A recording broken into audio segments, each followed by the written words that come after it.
এটা রাষ্ট্রীয় অধিগ্রহণ ও প্রজাস্বত্ব আইনের ১৪৪-এর এ ধারা মতে আদালত ব্যতীত এটা সংশোধন করার কোনো এখতিয়ার নাই।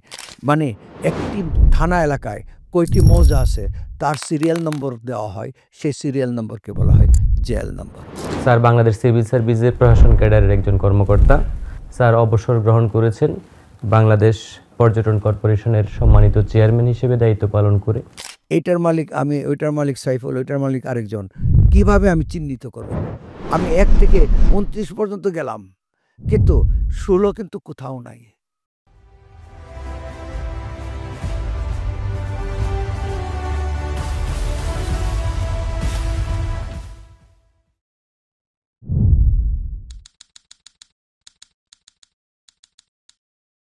সুপ্রিয় দর্শক শ্রোতা, আপনাদের স্বাগত জানাই। আজকে নতুন এপিসোডে হান্নান মিয়া স্যার আমাদের সাথে রয়েছেন। যখনই আইনগত কোনো বিষয় তখনই হান্নান মিয়া স্যার আমাদের পাশে থাকেন। আমরা এই পর্বে স্যারের কাছ থেকে শুনব মালিকানার সত্ত্ব এবং মালিকানার স্বত্বলিপি এই সংশ্লিষ্ট বিষয়াদি স্যার আমাদেরকে ব্যাখ্যা করবেন। স্যার আপনাকে অনুরোধ করছি আজকের আমাদের এই পর্ব শুরু করার জন্য। বিসমিল্লাহির রহমানির রহিম। ধন্যবাদ তোমাকে। মালিকানার যে রেকর্ড, গভর্নমেন্ট রেকর্ড তৈরি হয়, সেই রেকর্ড তৈরিতে প্রথমে আসে স্বত্বলিপি। স্বত্বলিপি কিভাবে তৈরি হয়? স্বত্বলিপি কাকে বলে? ইংরেজিতে বলে record of right. Record of right জরিপ অধিদপ্তর কর্তৃক প্রণীত নকশা এবং খতিয়ান, দুইটাকে মিলিতভাবে বলা হয় রেকর্ড অফ রাইট। নকশা এবং খতিয়ান, অনেকে ভুল করে শুধু খতিয়ানকে ROR বা রেকর্ড অফ রাইট বলে। না, খতিয়ান ৫৪-৪২ নম্বর ফর্মে ১২ কলামের একটি ফর্ম। এই ফর্মে মালিকের নাম, ঠিকানা, অংশ, দাগ নাম্বার, পরিমাণ, শ্রেণী ইত্যাদি তথ্য লিপিবদ্ধ থাকে। তার যতগুলি জমি থাকবে ততগুলি জমি এখানে লিপিবদ্ধ থাকবে। মৌজাওয়ারি, প্রত্যেক মৌজার জন্য একজন মালিকের একটা স্বত্বলিপি থাকবে। তার যদি ১০টা জমি থাকে ১০টি মৌজায়, তাহলে তার ১০টা স্বত্বলিপি থাকবে। স্যার একটি বিষয় স্যার, অনেক সময় আমরা দেখতে পাই যে নকশায় জমি বেশি, বাস্তবে জমি কম। আবার দেখা যায় যে নকশায় জমি কম, বাস্তবে জমি বেশি। অর্থাৎ জরিপকালে জরিপের কোনো ভুলভ্রান্তির কারণে এরকম জমির কম বেশি হয়েছে। এই ক্ষেত্রে স্যার কি আইনগত সমাধান পাওয়া যেতে পারে? এখানে প্রথম কথা হলো, নকশায় জমি কম, বাস্তবে জমি বেশি, তাহলে নকশাটা পরিবর্তন করতে হবে। নকশা পরিবর্তন করতে হলে নকশা পরিবর্তনের এখতিয়ার জেলা প্রশাসক এসিল্যান্ডের নাই। এসিল্যান্ড এই আবেদনটা পাইলে তিনি এটার সম্পর্কে একটা তদন্ত করবেন, এটা ডিটেলস সম্পর্কে রেফার করবেন কালেক্টর নিকট, মানে জেলা প্রশাসকের নিকট। জেলা প্রশাসক এটাতে নিজের মতামত লিপিবদ্ধ করিয়া ভূমি রেকর্ড জরিপ অধিদপ্তরের নিকট প্রেরণ করবেন। তারপরে ভূমি রেকর্ড অধিদপ্তর এটা, জরিপ অধিদপ্তর এটা সংশোধন করলে তারপর সংশোধন হবে। দ্বিতীয় আরেকটা আছে, নকশা ঠিক আছে কিন্তু খতিয়ানে জমি কম বা জমি কম, তাহলে এটার পরিবর্তন করার প্রক্রিয়া কি? যখন খতিয়ানে কোনো জমি কম থাকবে তাহলে এটা পরিবর্তন করতে হলে এটা রাষ্ট্রীয় অধিগ্রহণ ও প্রজাস্বত্ব আইনের ১৪৪-এর এ ধারা মতে আদালত ব্যতীত এটা সংশোধন করার কোনো এখতিয়ার নাই। সেটা তখন আদালত এটা শরণাপন্ন হইতে হবে। তবে ক্লারিক্যাল মিস্টেক যদি খতিয়ানে হয়ে থাকে, ক্লারিক্যাল মিস্টেক সংশোধনের ক্ষমতা এসিল্যান্ডের আছে। আকার রস্বীকারের ভুল, যোগ বিয়োগের ভুল, ছোটোখাটো যেটা ধর্তব্যের মধ্যে পড়ে না, ক্লারিক্যাল মিস্টেক হলেও সেই মিস্টেক, যে মিস্টেকের ফলে মালিকানার বা অধিকারের কোনো পরিবর্তন হয় না, সেই মিস্টেককে বলে ক্লারিক্যাল মিস্টেক। আপনারা যখন দেখবেন পুরাতন খতিয়ানে পরগনা কথাটা লেখা আছে। পরগনা আগে ছিল জমিদারের সময়, এক একটা পরগনা একটা ইউনিট ছিল। পরগনা এখন আর বর্তমানে বলবৎ নাই। বর্তমানে দেশে প্রচলিত আছে মৌজা প্রথা। মৌজা প্রথা কবে চালু হয়েছে? ১৮৮৫ সালের যে বিটি অ্যাক্টের মাধ্যমে এদেশে মৌজা প্রথা চালু হয়েছে। মৌজা বলতে কি বোঝায়? আজ থেকে প্রায় ১৫০ বছর আগে যখন মৌজা সৃষ্টি হয়, তখন সাধারণত ৫,০০০ থেকে ৬,০০০ প্লট নিয়ে একটা মৌজা এলাকা গঠিত হইতো। এমন এক বা একাধিক গ্রাম, তৎসংলগ্ন এলাকা যেখানে ওই গ্রামবাসী চাষাবাদ করে, সেটাকে বলা হয় একটি মৌজা। সাধারণত নদী থাকলে নদীর অপর পারে নয়, পাহাড় থাকলে পাহাড়ের অপর পারে নয়, একটি অখণ্ড ভৌগোলিক এলাকা নিয়ে একটি মৌজা সৃষ্টি হতো। এমনভাবে শত শত মৌজা জালের মতো বাংলাদেশে ছড়িয়ে ছিটিয়ে আছে। বাংলাদেশে প্রায় ৫৯,৫৫৪টি মৌজা আছে। প্রত্যেকটা মৌজা এক একটা ভূমি ব্যবস্থাপনার ইউনিট হিসেবে গণ্য হয়। আমাদের দেশে যেমন প্রশাসনিক বিন্যাস হলো ৯টা ওয়ার্ড নিয়ে একটি ইউনিয়ন, কয়েকটি ইউনিয়ন নিয়ে একটি থানা বা উপজেলা, তারপরে জেলা। কিন্তু ল্যান্ড ম্যানেজমেন্টে ইউনিয়ন আর গ্রাম বা ওয়ার্ড বলে শব্দ নাই। ল্যান্ড ম্যানেজমেন্টে কয়েকটা মৌজা নিয়ে একটি ইউনিয়ন, কয়েকটি ইউনিয়ন নিয়ে থানা, এরপরে জেলা বিভাগ। এই হলো তহসিল ইকুয়াল টু ইউনিয়ন, মৌজা ইকুয়াল টু ওয়ার্ড বা গ্রাম। এই হলো আমাদের দেশের মৌজা প্রথা। মৌজার সাথে আপনি দেখবেন রেকর্ডে লেখা থাকে জেএল নাম্বার। জে দিয়া জুরিসডিকশন, এল দিয়া লিস্ট, এন দিয়া নাম্বার, জেএল নাম্বার। মানে একটি থানা এলাকায় কয়টি মৌজা আছে তার সিরিয়াল নম্বর দেওয়া হয়, সেই সিরিয়াল নম্বরকে বলা হয় জেএল নাম্বার। এরপরে আসি দাগ। হোয়াট ইজ দাগ? দাগ ফার্সি শব্দ দাগ, ইংরেজি করলে হলো প্লট। দাগের সঙ্গে হলো একটি অবিভাজ্য ভূমিখণ্ড। একটি অবিভাজ্য ভূমিখণ্ড, যে ভূমিখণ্ডের মধ্যে আইল দিয়া বা সীমানা দিয়া আর বিভাজন নাই। একটি ইন্ডিপেন্ডেন্ট ভূমিখণ্ডকে একটা বলা হয় দাগ। তাহলে একটি নকশায় শত শত ভূমিখণ্ড আছে, শত শত দাগ আছে। কোনটা মালিক? এইটার মালিক আমি, ওইটার মালিক সাইফুল, ওইটার মালিক আরেকজন। কিভাবে আমি চিহ্নিত করব? কিভাবে স্পেসিফাই করব, নির্ধারণ করব?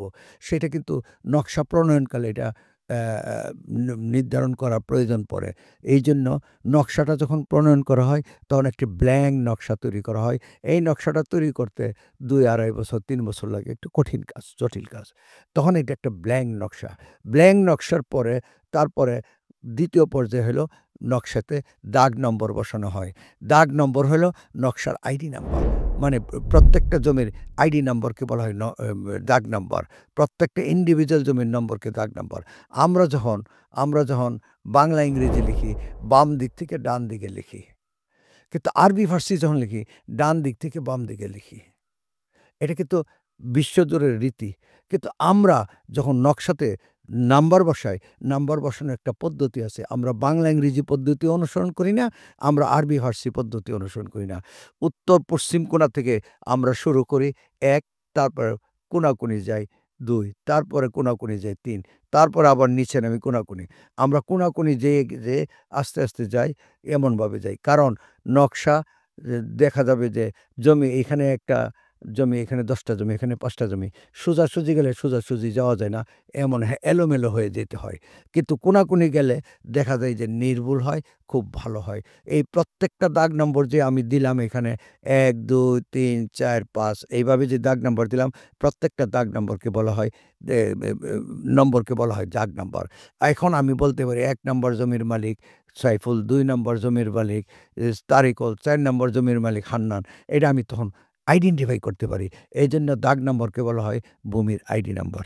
যেমন দাগ নাম্বার দিতে গিয়ে যদি আমরা কোনো ভুল করে ফেলি, মাঝে একটা দাগ নাম্বার না পড়ে, সব দাগ নাম্বার লিখে ফেললাম, ৫,০০০ দাগ লিখে ফেললাম, কিন্তু ভুল দাগটাই পড়েছে সাইফুলের, যেটা দাগ নম্বর পড়ে না, ব্ল্যাঙ্ক দাগ। সেটা কি হবে? আমরা কি তার নম্বর দেব না? এটা তো একটা ভুল। এই ভুল দাগ নাম্বারটা দেওয়ার পদ্ধতি কি? আমি যে এখন সিরিয়াল পাবো কই? ১ থেকে ২৮ পর্যন্ত লিখেছি। এটা ১ থেকে ২৮। কিন্তু মাঝেরটা ছাড়াই ২৮, মাঝেরটা সহ ধরলে এটা ২৯ হইতো। কিন্তু ২৯ তো দিলে আর সিরিয়ালে রইল না। এটা সিরিয়াল ব্রেক হয়ে গেল। কিন্তু দিতে হবে, সিরিয়াল ব্রেক করা যাবে না। সিরিয়ালই দিতে হবে। এইজন্য এই দাগ নম্বর দেওয়ার পদ্ধতি হলো নিচে হরে লেখা হয় ২৯, আর যে দাগ নাম্বারের পাশে ২২ এর পাশে এটা দাগ উপরে লবে লেখা হয় ২২। হর আর লব মিলে এটা যে দাগ নাম্বার দেওয়া হয় সেটাকে বলা হয় বাটা দাগ নাম্বার। বাটা দাগ নাম্বার এটা কোনো ভুল দাগ না। এটা ভুল হয়েছিল, ভুল সংশোধন করে দাগ নাম্বার দেওয়াকে বলা হয় বাটা দাগ নাম্বার। এরপরে আরেকটা দাগ নাম্বার আছে সুর দাগ নাম্বার। হোয়াট ইজ সুক দাগ নাম্বার? আপনি দাগ নাম্বার দিতে গিয়ে ভুল করলেন।